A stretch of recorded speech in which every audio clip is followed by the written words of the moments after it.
mas tenho certeza que todo mundo que assiste ao programa está ligado na situação do Botafogo, no dia D.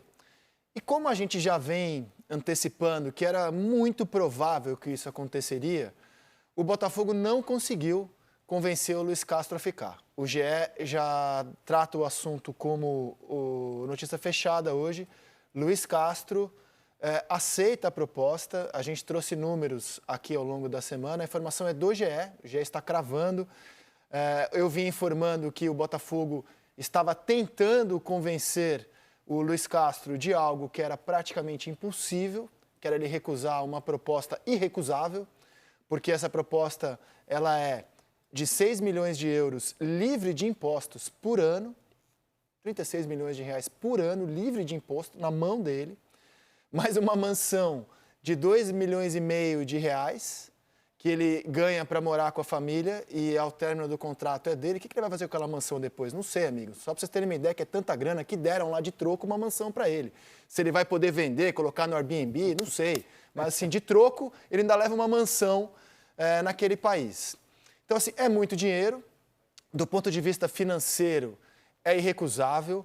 Ah, mas hoje saiu que o José Mourinho recusou 30 milhões de euros por temporada, 5 vezes mais do que o Al Nassr paga ao Luiz Castro. Sim, o Mourinho tem um tamanho no futebol gigante, ele vale mesmo mais do que o Luiz Castro no mercado internacional, e o Mourinho está há muito tempo fazendo fortuna no futebol. O Mourinho já dirigiu Manchester United, Chelsea, Real Madrid.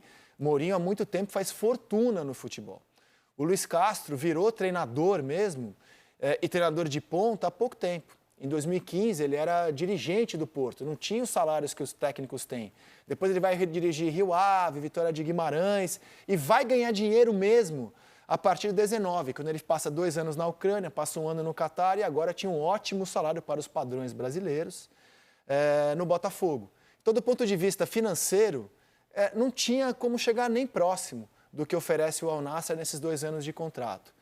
A grande questão é que a Arábia Saudita, ela é uma ditadura, como o Catar é uma ditadura, como vários países árabes são uma ditadura, e eles investem no esporte para que a imagem deles não seja atrelada às atrocidades que os regimes cometem, mas sim ao sucesso esportivo que a marca do país deles hoje promove. Soft power.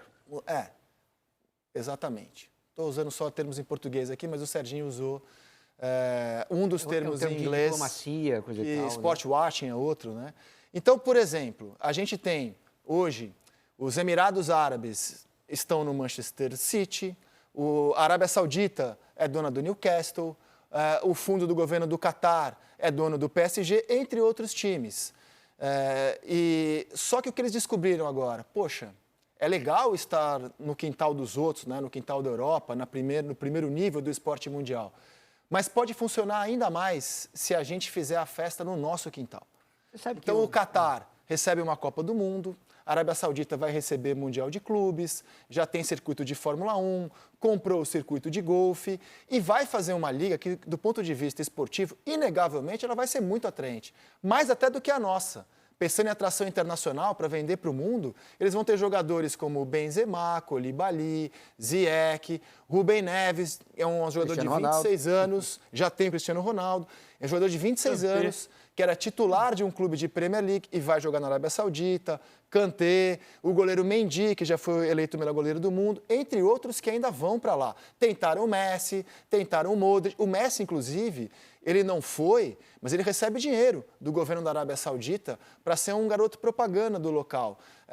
Influencers de turismo hoje têm recebido dinheiro para ir à Arábia Saudita e outros países que vivem uma ditadura no mundo árabe para falar coisas boas do país.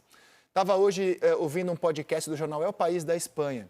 Isso já deu tanto resultado que se você digitar, faça esse exercício, eu fiz. Se você digitar no principal site de buscas do mundo a palavra Arábia Saudita, a primeira coisa que vai surgir nos resultados, a primeira coisa, são as contratações do Benzema, do Kanté, e não assassinato de jornalista, direitos das mulheres, direitos dos gays, as atrocidades que as ditaduras cometem. Então, já surtiu o efeito. Você não tem como competir com o dinheiro de quem vai. Eu entendo o Luiz Castro e acho que no lugar dele, provavelmente eu faria o mesmo. Agora, não nos deixamos enganar. Quem vai para lá, quem topa ir para lá, vai fazer a independência financeira.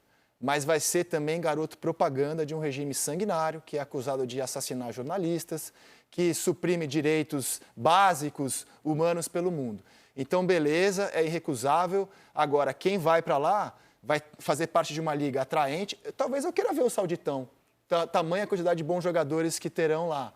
Só que não vamos nos enganar. Quem vai para lá será também garoto propaganda de um regime sanguinário. Diga, Serginho.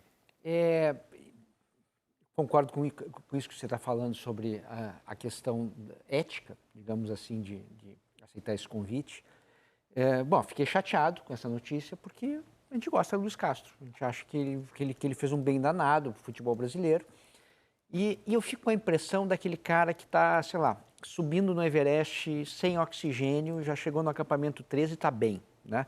Está olhando, né, o cume, e aí vem alguém e diz, ei, pega uma grana e desce, né?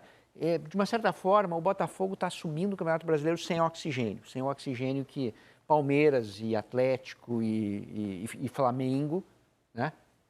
Atlético menos, tá? Palmeiras e Flamengo têm nas costas. Ele estava subindo sem oxigênio, abriu uma vantagem. Pô, mas ele vai desperdiçar. É um cara que não precisa de dinheiro, convenhamos. O que ele já ganhou é o suficiente para ele, certamente, viver o resto da vida, né? Mas é um caminhão de dinheiro que foi oferecido.